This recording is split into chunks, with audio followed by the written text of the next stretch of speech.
menurut Frater, apa sih yang membuat Frater terpanggil awal mulanya? Panggilan itu misteri. Frater tuh nggak ngomong juga dengan orang tua Frater.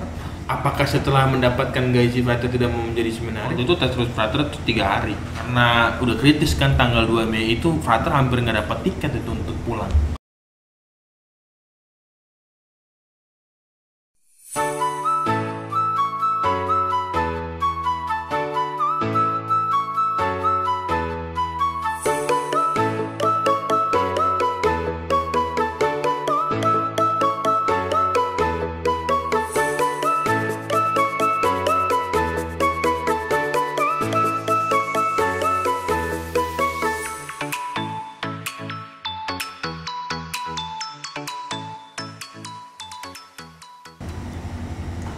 Apakah setelah mendapatkan gaji Frater tidak mau menjadi seminaris? Tidak. Gitu. Akhirnya karena ada itu kan di bulan, jadi di bulan kayak gini nih udah selesai kan. Frater tuh kerja itu bulan September, Oktober, November. Nah Desember itu Frater resign gitu. Jadi gue bukan 3 bulan sebenarnya. Jadi Desember itu resign kan. Di September itu masih semangatnya lah. Oktober juga, November Frater dapat berita bahwa ada seminari yang buka di daerah Sumatera Utara. Kira ke sana mendaftar, ikut seorang suster juga. Bibi Frater seorang suster soalnya, suster dari Ordo SND, namanya Suster Deta. Dia menawarkan tersebut. Frater coba diskusi, kan karena bawaan anak terakhir ya. Iya. Sering-sering diskusi kan sama orang tua, sama ibu, sama bapak kan begitu kan. Frater sih manggilnya mama bapak sih, ya kan ya, bukan ibu lah tuh. Ibu ya, kayak aneh juga sih ibu, ya kan gini kan. Tapi ada gitu Mama, lah, iya, mama mama, kan, mama. gitu kan ya. Mak gitu kan ya gitu. Ada apostrofnya dikit, Ya, Mak. ya kan ya. Gitu akhirnya diskusi ya boleh aja ya kan. Lagi pula kan bukan pekerjaan yang wow juga yang ditinggalin gitu kan, pekerjaan yang memang mengisi waktu luang gitu. Nah akhirnya berangkat ke sana dan tes di sana gitu. Tesnya ya mudah ya, dan ya mudah sekali gitu. Untuk usia, karena tes yang dibuat ke Frater itu untuk tes anak SMP masuk SMA. Sedangkan Frater kan sudah anak Lulus SMK ya. mau kuliah kan harusnya kan. Gitu. Jadinya kayak gini. Gitu. Cuman tes tertulisnya mudah, cuman tes yang lain-lainnya nggak mudah. Karena ada tes wawancara juga, ada tes kerja tangan juga. Kerja tangan tuh maksudnya apa? Iya, beres-beres, bersihin sesuatu. Di sana itu ada hewan piaraan, kita hewan piaraan. Meskipun cuma seminggu. Oh, tesnya seminggu. Iya, seminggu. Oh, itu nggak mudah dong, Frat. Seminggu. Kita kira tuh kayak tes-tes kayak masuk universitas biasa. Sehari udah selesai ya. Enggak. Itu sehari tes tertulis. Bahkan waktu itu tes terus Frater itu 3 hari. Tertulisnya? Gitu. Karena juga ada tes psikologi juga kan. Gitu. Ini apa segala, karena Frater namanya KPA.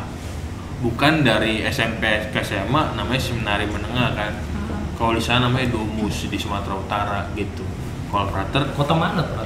di Pematang Siantar. Oh. Gitu. Kampungmu ya. Nanti coba dilihat di maps ya. Iya gitu. Di sebelah mananya tuh. Ada namanya Seminari Menengah Kristus Sacerdos. Pematang Siantar. Itu seminari menengah mereka. Dan juga menerima, bukan hanya menengah itu menerima bukan hanya yang mereka dari SMP ke SMA, juga dari SMA namanya KPA. 1 tahun tahap sebelum menjadi Frater. Asli Frater nggak tahu sebenarnya apa itu Frater. Frater cuma tahu Romo sama suster, karena yang ada itu kan. Iya. Romo dan suster di paroki cuma ada itu doang. Frater jarang ketemu Frater gitu maksudnya. Yang namanya maksudnya Frater jangan ketemu Frater. Ada juga ya. Kan belajar bareng. Iya kan, Iya kan? belajar bareng, diskusi ya kan ya. Pada saat kecil Frater jarang ketemu yang namanya Frater gitu. Adanya Romo dan makanya ketika Frater, apa itu Frater, sebutan itu waktu itu masih asing gitu kan ya. Tapi di KPA itu Frater udah dipanggil Frater. Karena anak KPA namanya anak KPA ya. Kalau kami sebut retorika, anak retorika itu mereka yang pasti memilih dan menjadi calon imam. Yang sudah pasti. Yang sudah pasti. Kalau anak domusnya, kalau anak SMA-nya belum tentu. Karena ketika dia KPP namanya kelas persiapan, kelas 1 SMA, kelas 2 SMA. Di kelas 2 SMA inilah mereka namanya eleksio, pemilihan. Mau tahap selanjutnya atau keluar gitu. Iya, masa-masa itu ya yang banyak guburnya ya. Iya, screeningnya di situ. Oh gitu. Seleksi alam. Seleksi alam. Karena kalau keluar dari SMA, keluar dari seminari pasti keluar dari SMA-nya kan, cari SMA baru atau apa gitu. Itu yang banyak mereka akhirnya ya memilih untuk tidak dan memilih untuk iya gitu. Seminari frater di sini kan di Wasana Bakti kan cuman mungkin paling banyak 100 orang. Di sana tuh ada 300 orang. Anak-anak muda yang kayak frater itu yang menanggapi panggilan Tuhan. Karena kan ada di tengah kota, yang desa-desa tuh pengen sekolah. Kayak sekolah asrama sebenarnya jadinya. Teman-teman frater yang kelas 2 itu akhirnya mereka tuh ada satu angkatan 102 orang. Satu angkatan, bayangin aja, yang masuk kelas persiapan. Dari SMP ke SMA, 1 tahun itu namanya kelas persiapan. 102 orang masuk ke SMA kelas 2 hanya tinggal 40 orang. Hanya tinggal 60 temennya gimana? Itu dia mengghosting. Di ghosting ya kan gitu. Hilang. Bayangin itu di Sumatera Utara dan itu berapa seperti lama, itu. Pak? Untuk pembelajarannya di seminaris itu? Kalau yang dari SMP ke SMA 4 tahun. Kalau frater cuma setahun. Dari yang KPA itu ya? Dari yang KPA itu. Itu. Nah, setelah itu baru frater memilih. Frater lah mungkin dari sekian banyak seminaris cuman frater yang diterima pada saat itu di Diocese Kuspanangun Jakarta. Biasanya yang dari Sumatera Utara itu ya diarahkan ke Sumatera Utara juga. Gitu. Entah ordo-ordo yang di sana maksudnya biarawan-biarawan menjadi biarawan-biarawan di sana atau di Susan sana. Dan jarang juga yang dari daerah sana itu melamar ke Kuspanangun Jakarta. Cuman frater yang melamar dan akhirnya frater diterima. Itu juga sebenarnya frater terlambat juga tuh ke Jakarta. Terlambat daftar karena sistemnya beda setiap seminari gitu. Jadi di Jawa ini mereka seminari-seminari menengahnya itu membuka pendaftaran untuk kefrateran namanya solisitasi. Itu pendaftaran dari seminari menengah ke seminari tinggi namanya solisitasi. Itu biasanya di bulan Januari di awal tahun atau bulan Februari itu ada tuh. Januari dan Februari. Sedangkan frater di sana baru bulan April dan Mei. Nah, bedanya di situ. Beda pulau ini ya. Lama juga jaraknya ya. Beda kebijakan. Pulau Jawa Januari gitu, awal-awal. Februari.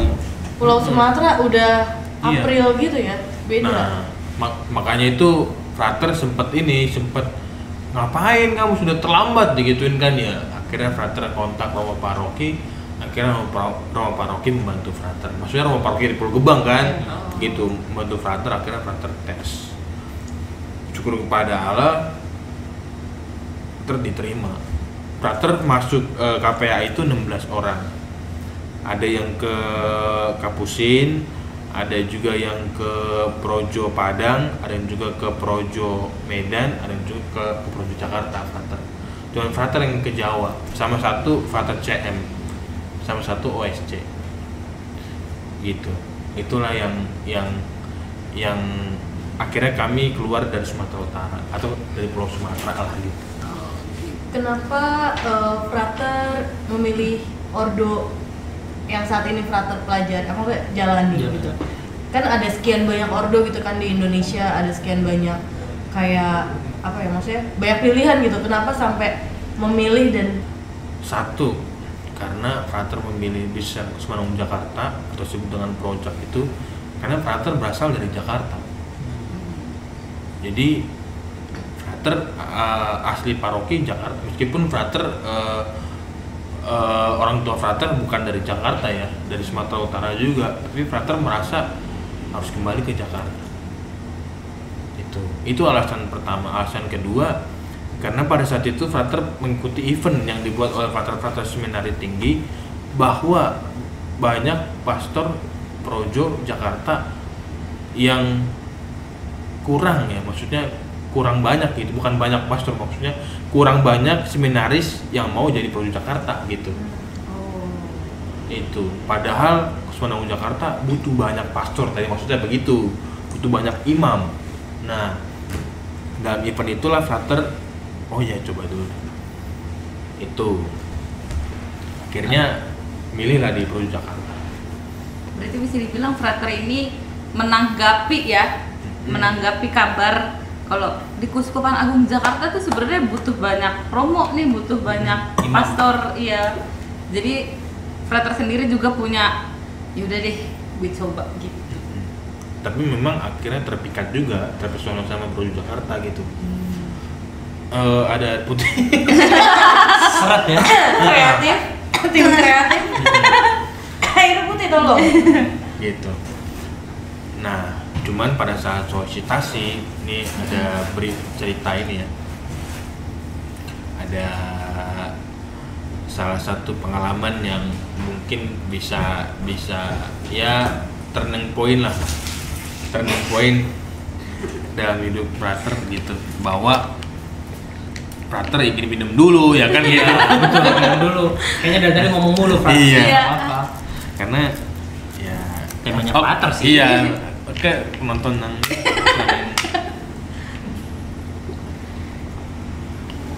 ya sebelum frater masuk projo itu pas solisitasi tadi bahasanya, frater tuh kehilangan ibu frater yang sempat frater jagain itu. Jadi dia frater itu jadwal tes solisitasi itu tanggal 9 Mei. Nah, tanggal 2 Mei itu ibu frater dipanggil sama Tuhan. Tanggal 1 Mei frater pembukaan Rosario, pembukaan bulan Maria itu wah polemiknya besar banget itu. Karena udah kritis kan, tanggal 2 Mei itu frater hampir nggak dapat tiket itu untuk pulang. Gitu. Karena kan harus cepet kan. Iya. Lu pulang kapan lu? Orang tua frater, kakak frater itu udah tanya pulang kapan? Segala macam nih, mama begini. Karena kan di seminari itu kan jarang nggak boleh bawa HP. Tiba-tiba frater habis selesai pembukaan bulan Maret itu frater diteleponin terus tuh. Nyata selama frater misa pembukaan bulan Maret itu frater diteleponin tuh sama keluarga frater. Dan teleponnya itu ada di kamar Romo kan, pastor pendamping frater namanya prefect frater gitu.